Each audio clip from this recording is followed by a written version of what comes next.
அதிமுக சட்டமன்ற உறுப்பினராக இருந்த சுதர்சனம் கொலை வழக்கில் பவாரியா கொள்ளையர்கள் தான் குற்றவாளிகள் என்று தீர்ப்பு வழங்கப்பட்டிருக்கிறது. அண்மை செய்தியாக பார்த்து வருகிறோம். கூடுதல் விவரங்களோடு செய்தியாளர் மதன் இணைக்கிறார். மதன், விவரங்கள். திருவள்ளூர் மாவட்டம் கும்மிடிப்பூண்டி அதிமுக எம்எல்ஏவாகவும் பிற்படுத்தப்பட்டோர் நலத்துறை அமைச்சராகவும் இருந்தவர் தான் சுதர்சனம். கடந்த 2005ஆம் ஆண்டு பெரியபாளையம் அருகே உள்ள அவருடைய வீட்டின் கதவை உடைத்து புகுந்த 5 பேர் கொண்ட கும்பல் சுதர்சனத்தை துப்பாக்கியால் சுட்டுக் கொன்றுவிட்டு அவருடைய மனைவி மற்றும் மகனை தாக்கி 62 சவரன் தகவல்கள் கொள்ளையடித்து சென்றார்கள். இது தொடர்பாக ஐஜி ஜான்கி தலைமையில் 5 தனிப்படை அமைக்கப்பட்டது. மிக தீவிரமாக செயல்பட்ட தனிப்படை ஒரு மாதத்திலேயே அந்த கொள்ளையர்கள் யார் என்று கண்டுபிடித்தது. முக்கிய குற்றவாளியை பிப்ரவரி 1ஆம் தேதி கைது செய்தார்கள். தொடர் துப்பு துளுக்கப்பட்டதில் அதாவது ஹரியானா, ராஜஸ்தான் மாநிலத்தை சேர்ந்த பவாரியா கொள்ளையர்கள் கைது செய்யப்பட்டார்கள். செப்டம்பரில் முக்கிய குற்றவாளி 2 பேர் வட மாநிலத்தில் என்கவுண்டர் செய்யப்பட்டார்கள். பின்னர் தனிப்படை போலீசார் 32 பேர் மீது வழக்கு பதிவு செய்தார்கள். இவர்களில் ஹரியானா மாநிலத்தை சேர்ந்த ஓம் பிரகாஷ் மற்றும் அவருடைய சகோதரர் ஜெகதீஷ் உள்ளிட்ட 9 பேர் கைது செய்யப்பட்டார்கள். இதில் ஜாமீன் பெற்ற 3 பெண்கள் தலைமறைவிட்டார்கள். கைது செய்யப்பட்ட ஓம் பிரகாஷ், பவாரியா உட்பட 2 பேர் சிறையிலே இருந்து விட்டார்கள். மீதமுள்ள ஜெகதீஷ், ராகேஷ், அசோக் மற்றும் ஜெயின்தா சிங் ஆகிய 4 பேருக்கு எதிரான வழக்குதான் சென்னை மாவட்ட ஆட்சியர் அலுவலகத்தில் உள்ள இந்த நீதிமன்றத்தில் நடைபெற்று வந்தது. நீதிபதி ஆபிரகாம் லிங்கன் விசாரித்து வந்தார். இந்த வழக்கில் 86 பேர் சாட்சியாக சேர்க்கப்பட்டார்கள். அனைத்து விசாரணை முடிந்து இன்று 4 பேருமே நீதிமன்றத்தில் ஆஜர்படுத்தப்பட்டார்கள். அப்போது ஜெகதீஷ், ராகேஷ், அசோக் ஆகியோர் மீதான அந்த குற்றச்சாட்டுகள் நிரூபமாகிவிட்டதால் அவர்களுக்கு தண்டனை வழங்கப்படும் என்றும் அவர் குற்றவாளிகள் என்றும் நீதிபதி தெரிவித்தார். அப்போது தாங்கள் எந்த ஒரு தவறும் செய்யவில்லை, கடந்த 20 ஆண்டுகளுக்கு மேலாக சிறை இருந்துவிட்டோம், தங்களை வயதை கருத்தில் கொண்டு தங்களை விடுவிக்க வேண்டும் என்று 3 பேரும் கோரிக்கை வைத்தார்கள்.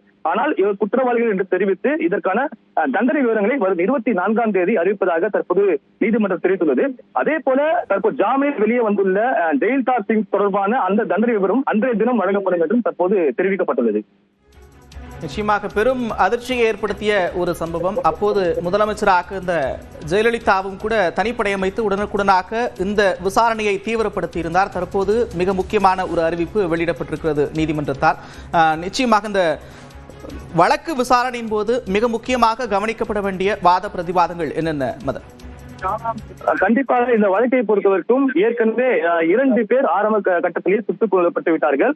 அதன் பிறகு இந்த வழக்கில் ஜாமீன் பெற்ற பிறகு 3 பெண்கள் தலைமறைவாகிவிட்டார்கள். இந்த வழக்கில் குறிப்பாக இந்த குற்ற சம்பவத்தில் மூளையாக செயல்பட்டவர் ஜெயின்தா சிங் என்பவர் தான் கூறப்படுகிறார். அதாவது அவர்தான் அந்த மாநிலத்திலிருந்து ஒரு லாரியை அனுப்பி அதுக்கு மூளையாக செயல்பட்டு எந்தெந்த தமிழகத்திற்கு வந்தவுடன் எந்தெந்த வீடுகள் எப்படிப்பட்டவர் என்பதை கண்காணிக்க வேண்டும் என்றும் உத்தரவு பிறப்பித்தாகவும் அது தொடர்பாக அனைத்து பணிகள், அதாவது பண உதவிகள் மற்றும் வாகனங்களை அவர் தான் அனுப்பி வைப்பதாக தெரிவிக்கப்பட்டது. ஆனால் இந்த ஒரு வழக்கை பொறுத்தவரைக்கும் அவர் ஏற்கனவே ஜாமீன் வெளியே வந்துவிட்டார். அதே போல முக்கிய குற்றவாளியை பொறுத்த வரைக்கும் 2 பேர் ஓம் பிரகாஷ் இறந்து போய்விட்டார், அவருடைய தம்பியும் இறந்து விட்டார். தற்போது மீதமுள்ள இந்த 4 பேர் மட்டுமே தற்போது உள்ளார்கள். அதே போல சாட்சி விசாரணையின் போது அடையாள அறிவிக்கும் போது கூட இந்த 4 பேருமே 20 வருஷம் முன்னாடி இந்த சம்பவம் நடக்கும்போது, எம்எல்ஏ மர்டர் நடக்கும்போது தான் ஒரு ஸ்பெஷல் டீம் தலைமையில் ஸ்பெஷல் டீம் ஃபார்ம் பண்ணாங்க.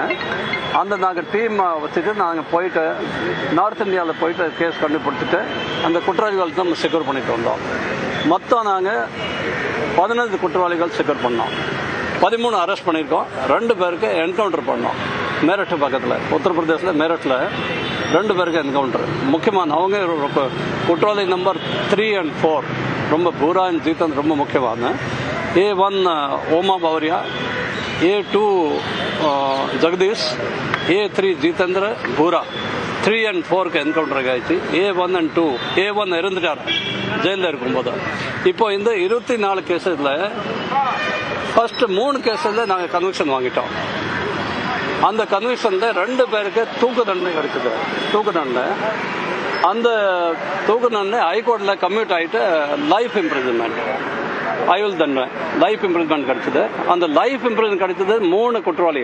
ஒரு ஆள் ஓமா இறந்துட்டாரு ஜெயிலில். அப்போ இந்த 3 பேர் இன்னைக்கு அந்த கன்விக்ஷன் ஆயிருக்குது. அந்த கன்விக்ஷன் கொடுத்துட்டாங்க. அந்த கன்விக்ஷனுக்கு இன்னும் எவ்வளோ பீரியட் அந்த கன்விக்ஷன் அப்புறம் அனௌன்ஸ் பண்ணாங்க. என்ன டேட்? மண்டே அனௌன்ஸ் பண்ணாங்கன்னு சொன்னாங்க. பட் கன்விக்ஷன் தண்டனை கொடுத்துட்டாங்க. So it will be they are found guilty. So we are very grateful that the judiciary has taken all the evidences very clearly, and Tamil Nadu police ஒரு என்னோட பெரிய வாழ்த்துக்கள், congratulations. That நாங்கள் retire ஆனால் 5 வருஷம் 6 வருஷம் ஆயிடுச்சு எனக்கு.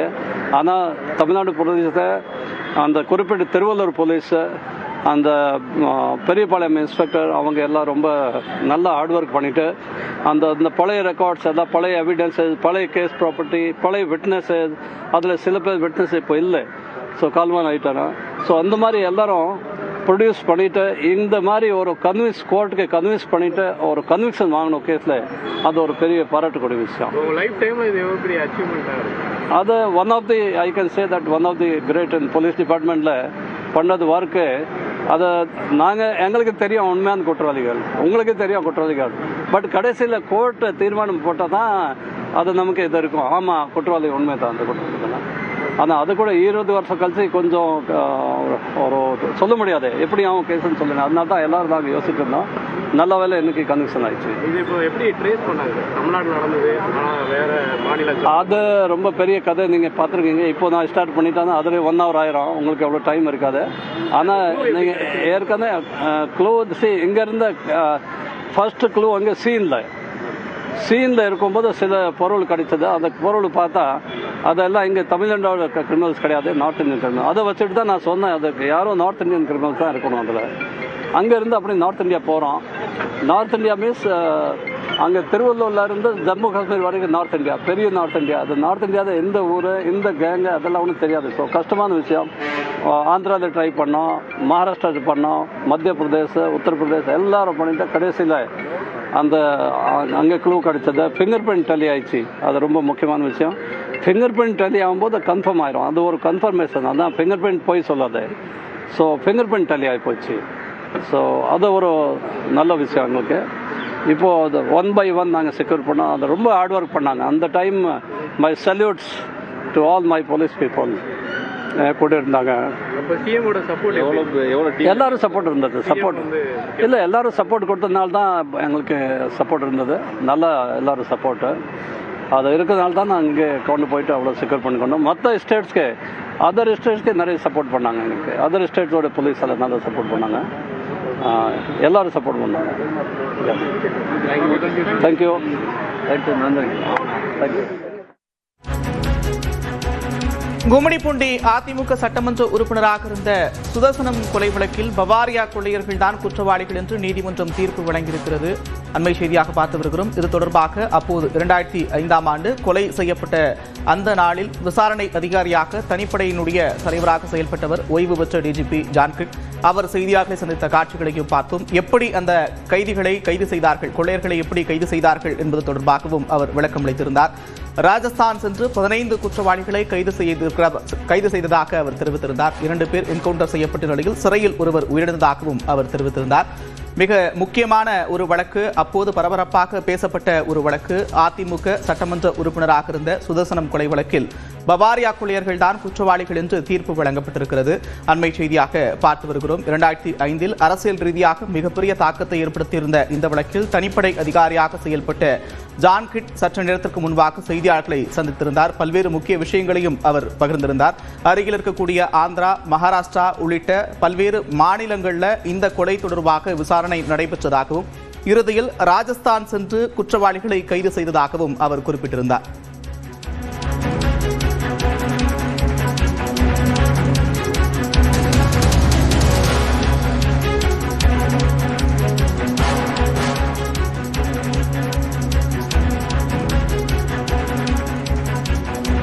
கும்மிடிப்பூண்டியினுடைய அதிமுக சட்டமன்ற உறுப்பினராக இருந்த சுதர்சனம் கொலை வழக்கில் பவாரியா கொள்ளையர்கள் தான் குற்றவாளிகள் என்று நீதிமன்றம் தீர்ப்பு வழங்கியிருக்கிறது. அண்மை செய்தியாக பார்த்து வருகிறோம். 2005இல் நள்ளிரவில் நடைபெற்ற ஒரு கொலை சம்பவம். கதவை தட்டிய கொள்ளையர்கள் சுதர்சனத்தை துப்பாக்கியால் சுட்டு கொலை செய்தார்கள். இது தொடர்பாக விசாரணை நடைபெற்ற நிலையில் ராஜஸ்தான் சென்று குற்றவாளிகள் கைது செய்யப்பட்டார்கள். 15 பேர் கைது செய்யப்பட்ட நிலையில் 2 என்கவுண்டர் செய்யப்பட்டு ஒருவர் சிறையில் உயிரிழந்த நிலையில் தற்போது அந்த வழக்கில் இறுதி தீர்ப்பு என்பது வழங்கப்பட்டிருக்கிறது. குற்றவாளிகள் என்று நீதிமன்றம் உறுதி செய்திருக்கிறது.